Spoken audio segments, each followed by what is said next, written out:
kushirikiana katika kujenga uwezo kwa wataalamu wa pande zote mbili, wa kwetu wa wizara, wataalamu wa kwenu kwa Jeshi la Magereza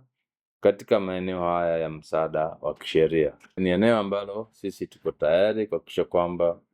basi tunashirikiana kuwajengea uwezo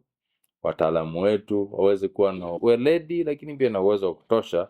kutekeleza majukumu ambayo tunawakabidhi, kuimarisha mifumo ya upatikanaji haki ikiwemo adhabu mbadala,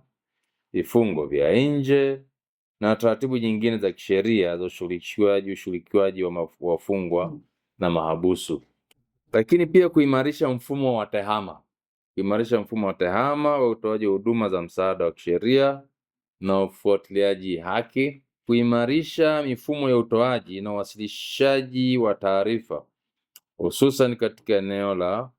msaada wa kisheria na ufuatiliaji haki. Hilo ni jambo lingine ambalo sisi tunaona tuna uwezo wa kutosha kushirikiana na nyie katika kulifanyia kazi,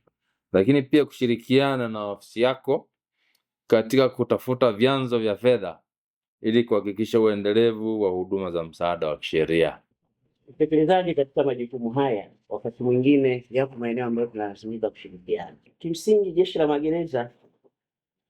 pamoja na wajibu wa kuwahifadhi wanafunzi wetu wale wanaoletwa magerezani kwa mujibu wa sheria, lakini tunao wajibu pia wa kutoa msaada wa kisheria. Natoa wajibu kwa Jeshi la Magereza kuhakikisha kwamba kunakuwa na upatikanaji wa msaada wa kisheria kwa wafungwa na mahabusu. Mheshimiwa Katibu Mkuu, niendelee kukuhakikishia tu kwamba Jeshi la Magereza liko tayari kushirikiana na wizara yake kuhakikisha kwamba tunatekeleza hili jukumu la kutoa msaada wa kisheria kwa wanafunzi wetu ambao tunao magerezani ili haki iweze kutendeka kwa wakati,